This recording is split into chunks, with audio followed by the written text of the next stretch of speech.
Hello everyone, welcome back to my YouTube channel let us crack NTA UGC NET with Nishan Chaudhary. आप सबका एक बार फिर से स्वागत है मेरे चैनल पे।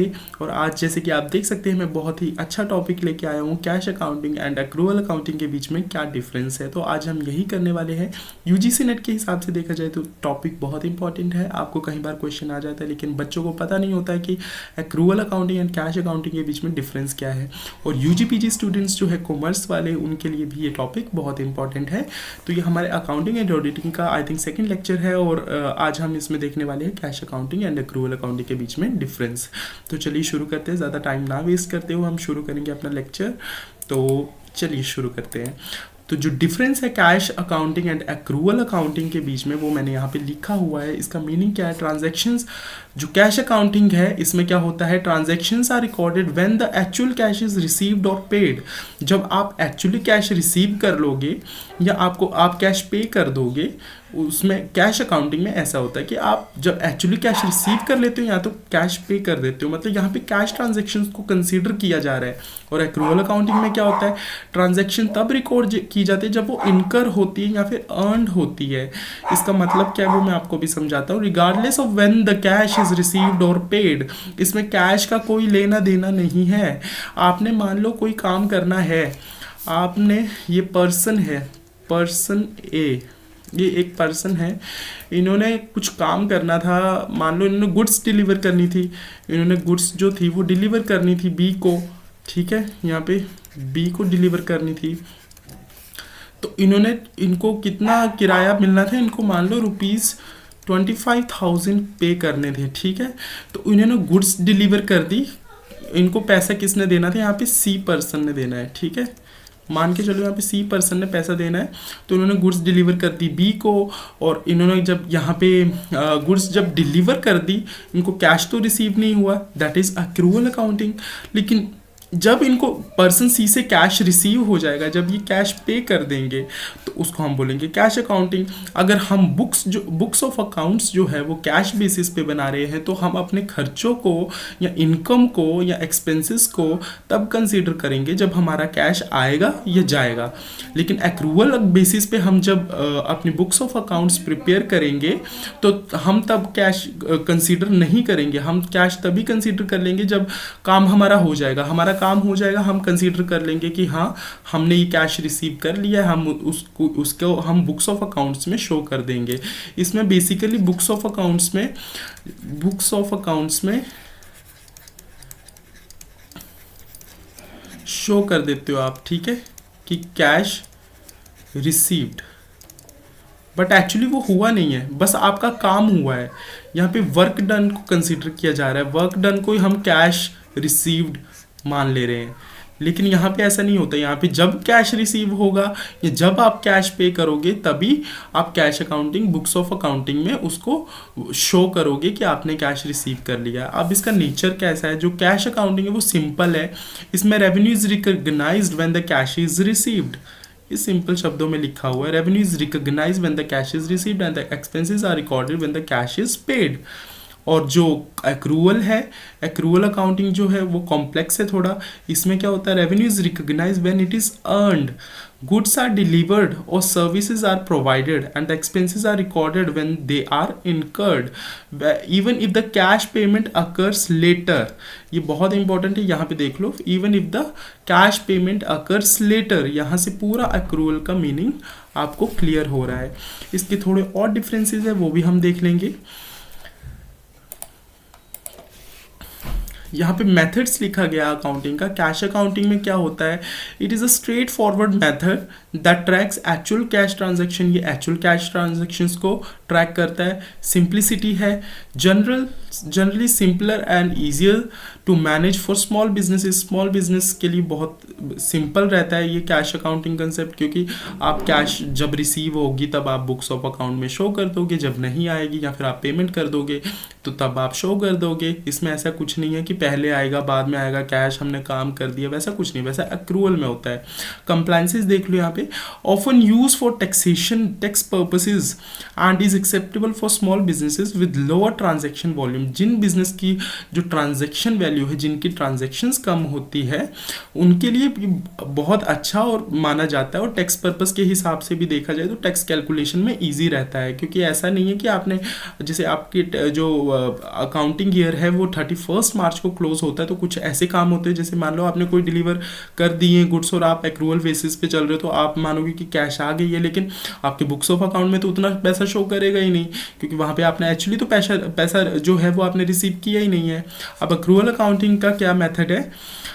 It is more complex method that record economic events when they occur regardless of cash movement। यहाँ पे कैश मूवमेंट को कंसीडर नहीं किया जा रहा है, यहाँ पे सिर्फ अक्रेंस को रिसीव किया जा रहा है, मतलब कंसीडर किया जा रहा है। और एक्यूरेसी क्या है इसकी? provides a more accurate representation of business financial position and performance। अब obviously business की financial position को जो है वो more accurately आपको बताएगा। क्यों बताएगा ये business position को accurately? क्योंकि इसमें आप सब कुछ include कर लोगे, जो पैसा आने वाला है वो भी include कर लोगे और जो जाने वाला है वो भी exclude करके आप financial position को show करोगे। तो ये एक तरह से ज़्यादा आपको अच्छे से फाइनेंशियल पोजीशन बताएगा, जबकि यहाँ पे तो जो पैसा शायद आपने काम कर दिया और उसका पैसा नहीं आएगा, या फिर अभी आया नहीं है, या फिर तो आप वो पैसा रिसीव करोगे इन फ्यूचर, लेकिन आप उसको शो नहीं कर रहे हो यहाँ पे कैश अकाउंटिंग में, तो यहाँ पे प्रॉब्लम हो सकती है। तो ये आपको फुल एक्यूरेसी इसमें क्या होगी? एक्यूरेसी इसमें लो होगी, इसमें लो एक्यूरेसी होगी, ठीक है, और इसमें हाई एक्यूरेसी होगी।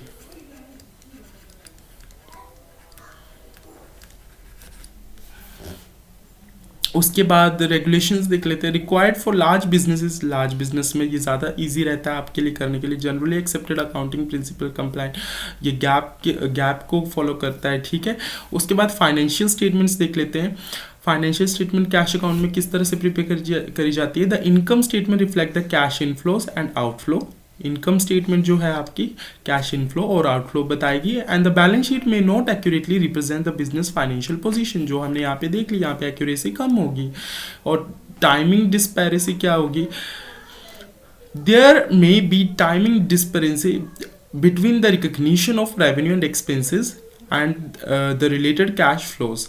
यहाँ पे टाइमिंग की डिस्पैरिटी आ सकती है। कैसे आ सकती है? मान लो आपने कोई कैश जो है अभी रिसीव नहीं किया, जो कि मैंने इसी एग्जांपल में बताया, आपको यहीं पे बताया कि आपने कोई कैश रिसीव नहीं किया, लेकिन आप फ्यूचर में तो वो रिसीव करोगे। तो जो टाइम के वजह से जो डिले हो रहा है कैश रिसीव करने में, जो डिले हो रहा है आपको, उसकी वजह से आपकी एक्यूरेसी जो होगी वो लो आएगी, ठीक है, एक्यूरेसी इसमें लो आएगी। और एक्रूवल अकाउंटिंग में क्या होगा? provides a more accurate representation of company's financial performance and position. The income statement reflects revenue when earned and expenses when incurred. तो इसमें सिंपल एक तरह से ये है तो कॉम्प्लेक्स अगर अकाउंटिंग पर्पज से देखा जाए, लेकिन जो पोजीशन है वो बहुत अच्छी रिफ्लेक्ट करेगा आपकी फाइनेंशियल पोजीशन को, बिल्कुल एक्यूरेटली आपको रिफ्लेक्ट करके बताएगा, जिसमें आपके रेवेन्यूज जो है वो जब अर्न हो जाएंगे, जब आप वो काम कर लोगे, अर्न का मतलब है जब आप वो काम कर लोगे, तब वो आप उसका जो कैश है वो भी रिकॉग्नाइज कर लोगे, और एक्सपेंसेस अगर आपने कुछ किए हैं, अभी पैसा नहीं भी दिया है, तो भी आप उसको रिकॉग्नाइज कर लोगे, आप उसको अपनी बुक्स ऑफ अकाउंट में शो कर दोगे। और मैचिंग प्रिंसिपल इसमें फॉलो होता है। Adheres to the matching principle which aligns revenues with the expenses incurred to generate them. तो आज की वीडियो में आई गेस इतना ही है।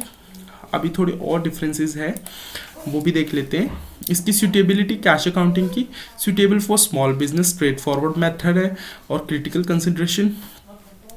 एक्रूवल जो है उसकी सूटेबिलिटी किस में? लार्ज बिजनेसेस में, और ये कॉम्प्लेक्स प्रोसेस है, ठीक है। और बट एक्यूरेट डिसीजन मेकिंग के लिए एक्यूरेसी इसमें ज़्यादा होती है, एक्यूरेसी हाई है, इसमें एक्यूरेसी लो है। उसके बाद टैक्स इम्प्लीकेशंस के पर्पज से देखा जाए तो जो कैश अकाउंटिंग है can result in lower taxes. अब कैश अकाउंटिंग फॉलो करोगे तो आपके टैक्सेस जो है वो लो आ सकते हैं।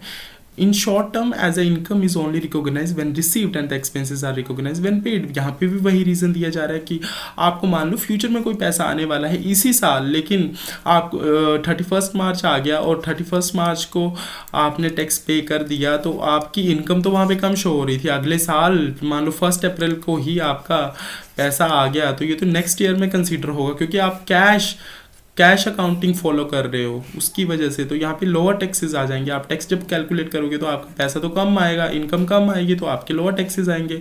और एक्रूवल अकाउंटिंग में क्या होगा, मे रिजल्ट्स इन हायर टैक्सेस। अब इसमें ऑब्वियसली हायर टैक्सेस आएंगे। इसी का उल्टा एग्जांपल देख लो, जैसे आपने कैश अकाउंटिंग में देखा, अब आप यहाँ पे कोई इनकम आपको 1 अप्रैल को रिसीव होने वाली, लेकिन काम आपने आज ही कर दिया, अर्न आज ही हो गई है वो इनकम, तो आप 31 मार्च को ही वो पैसा रिसीव कर लोगे, तो उसी साल आपको टैक्स पे करना पड़ेगा, तो टैक्स जो है आपका हायर आएगा। और इसमें और कुछ खास नहीं लिखा हुआ है। तो यही दोनों का मेजर डिफरेंसेस थे, तो आप इनको एक बार अच्छे से रीड कर लेना कि मैंने आपको यहाँ पे क्या क्या बताया है। तो यहाँ पे इनका मीनिंग, नेचर, और उसके बाद इनके मेथड्स ऑफ अकाउंटिंग और फाइनेंशियल स्टेटमेंट किस तरह से प्रिपेयर किए जाते हैं, उनकी सूटेबिलिटी क्या है, टैक्स इम्प्लीकेशंस क्या है, ये सब मैंने आपको कैश अकाउंटिंग और एक्रूवल अकाउंटिंग के बीच में डिफरेंस क्लियर कर दिया है। आई होप ये वीडियो आपको पसंद आई होगी। Thank you and have a nice day. मिलते हैं नेक्स्ट वीडियो में।